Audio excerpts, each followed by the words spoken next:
Halo semua, Assalamualaikum warahmatullahi wabarakatuh.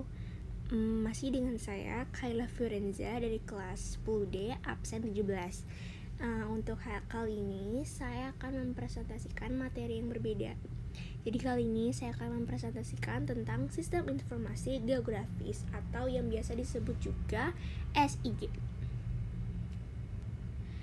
Apa itu SIG? Jadi menurut Gestet tahun 1994, SIG adalah sistem yang dapat mendukung pengambilan keputusan spasial dan mampu mengintegrasikan deskripsi-deskripsi lokasi dengan karakteristik-karakteristik fenomena yang ditemukan di lokasi tersebut. Sedangkan menurut Aronoff tahun 1989, SIG adalah sistem informasi yang dilakukan melalui proses komputasi, baik untuk memasukkan, mengelola, menguraikan, maupun memanipulasi data geografis. Jadi, SIG adalah penggunaan sistem berisi informasi mengenai kondisi permukaan bumi melalui sudut pandang keruangan. Apa aja sih keunggulan dan juga kelemahannya SIG ini? Jadi, kalau keunggulannya, SIG ini mampu untuk meningkatkan integrasi antar organisasi. Terus SIG juga dapat menyajikan berbagai macam data geografis. SIG dapat digunakan untuk melihat hubungan, kecenderungan, dan pola berbagai objek geografi pada peta, globe, citra, dan juga berbagai diagram. SIG memiliki akses informasi secara cepat dan juga mudah. Dapat diintegrasikan dengan sistem lain, serta dia menciptakan peluang baru untuk kreativitas dan juga lapangan kerja. Sedangkan kekurangannya apa sih? Kekurangan SIG adalah dia membutuhkan biaya yang mahal. Sumber daya manusia yang mengerjakannya harus terlatih dan ahli dalam bidangnya, membutuhkan banyak data untuk menganalisis suatu masalah yang kompleks, serta memungkinkan terjadinya kendala dalam pengoperasiannya. Sekarang kita beralih ke komponen-komponen dalam SIG. Jadi komponen dalam SIG ini pertama ada perangkat keras, yaitu hardware. Hardware ini adalah alat yang digunakan dalam pengolahan data. Contohnya Central Processing Unit atau CPU, terus monitor, keyboard, hard disk, printer, plotter, scanner, digitizer, magnetic tape, dan juga disket. Terus kedua ada perangkat lunak, yaitu software. Perangkat lunak adalah aplikasi yang digunakan untuk mengolah data SIG. Perangkat lunak SIG misalnya kayak ARC or info, mapper info, dan juga kayak etc. Terus ada juga manusia atau brainware, yaitu tenaga ahli yang mengoperasikan proyek SIG ini. Dan terakhir ada data, yaitu data-data geografis yang diolah seperti peta, citra, dan juga foto udara. Next, ini adalah jenis data SIG. Jadi jenis data SIG itu ada apa ya? Jadi data spasial. Pertama itu ada data spasial, yaitu data yang dapat berbentuk titik, terus garis maupun poligon. Data spasial ini dibagi menjadi dua, yaitu data raster dan juga data vector. Data raster bersifat pixel based atau sebuah tampilan visual yang tersusun atas beberapa pixel. Kualitas dari visual yang ditampilkan sangat dipengaruhi oleh besaran resolusi yang terekam oleh sensor. Sementara itu, data vector bersifat polygon based, yang mana tidak tersusun dari pixel dan juga tampilan visualnya tidak dipengaruhi oleh besaran resolusi. Dan juga ada namanya data atribut, yaitu data yang berbentuk huruf, angka, tabel, dan juga diagram. Sekarang sumber data SIG. Ini sumber data SIG sudah saya tampilkan gambarnya. Jadi pertama itu ada peta juga perencanaan.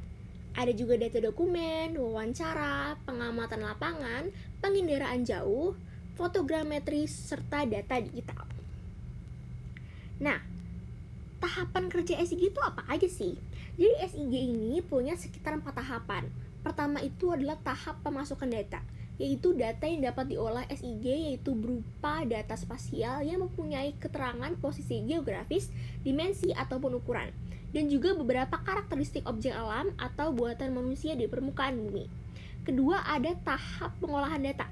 Pengolahan data ini bertujuan menyiapkan data yang dapat diolah lebih lanjut pada tahap selanjutnya.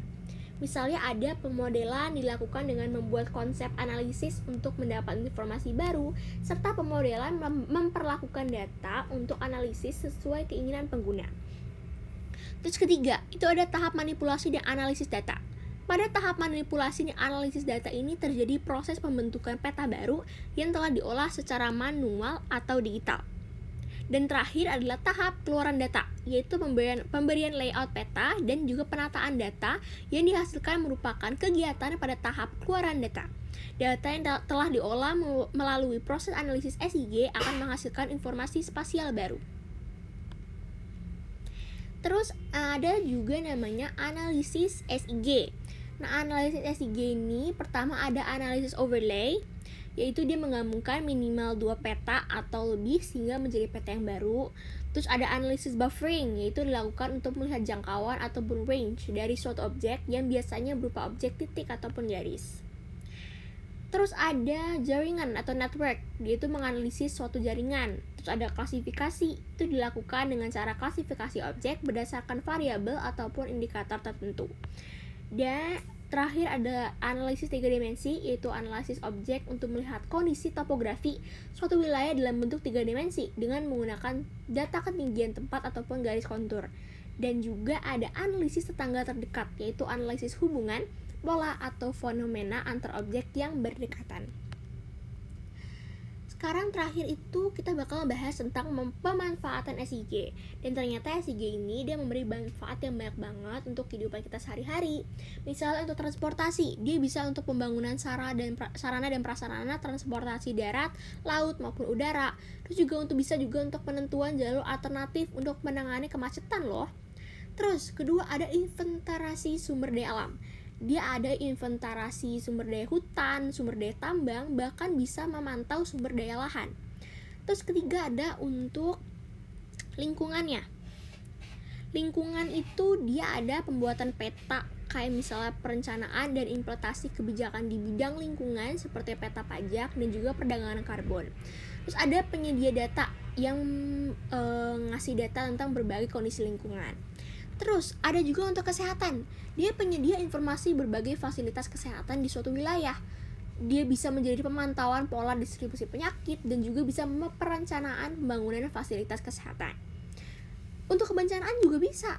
Misalnya untuk pembuatan peta evakuasi bencana, pembuatan peta persebaran wilayah rawan bencana, ataupun juga bisa untuk penentuan berbagai kebijakan dalam mitigasi bencana. Dan terakhir, ini yang paling penting dan paling berguna banget itu buat pendidikan kita, seperti aku dan juga teman-teman yang lain ya. Ini juga bisa buat untuk pembuatan berbagai media pembelajaran berbasis misalnya geografi, penentuan kebijakan dalam pemerataan dan perluasan akses pendidikan, dan juga pemantauan dan evaluasi pelaksanaan kurikulum pendidikan. Mungkin itu saja yang dapat saya sampaikan, kurang lebihnya mohon dimaafkan. Terima kasih dan wassalamualaikum warahmatullahi wabarakatuh.